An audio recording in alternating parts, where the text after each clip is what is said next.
The story continues after the year of grief and mourning and shock and recovery and allowing God deeper into my life.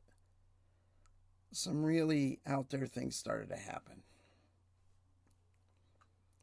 As I mentioned earlier, I did sing in the church choir, stand up in the back row. I liked to sing. I was undercover.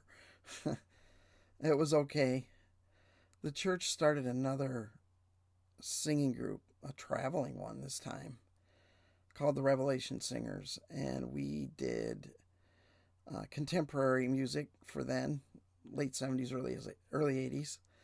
Um, and I was recruited into that. One of the things we did was a musical on the life of Christ and through the eyes of Peter. The Peter part they determined was too big for one person. So I ended up doing the second half of the main character in this musical. This is Ed who likes to hide, doesn't trust people, who doesn't want to be out front. And God stuck me right out front. It was crazy.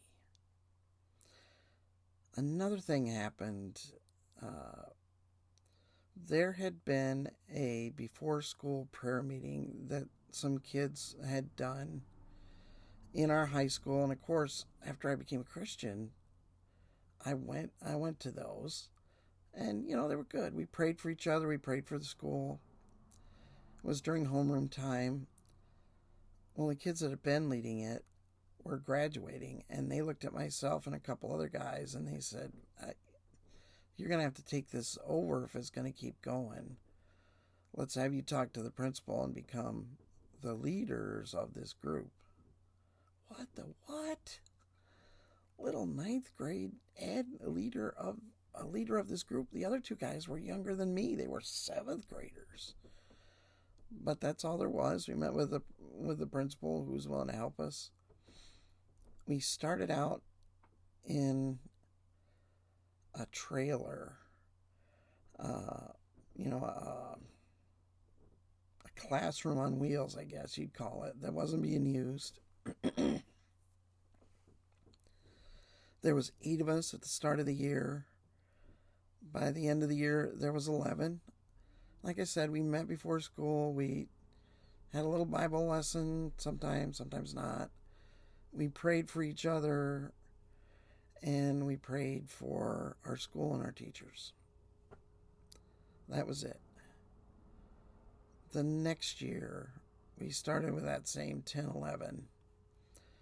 And God grew us to 30.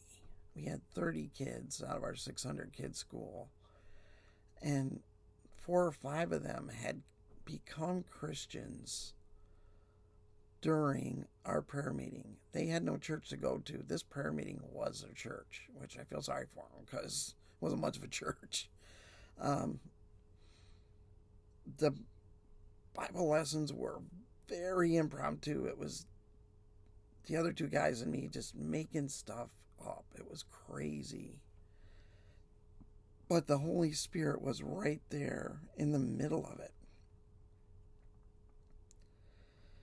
We started the next year with our 30, so this would have been my senior year.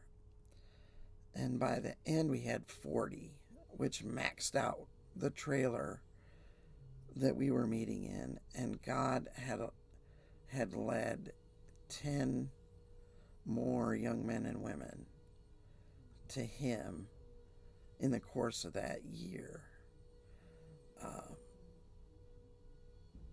I was flabbergasted.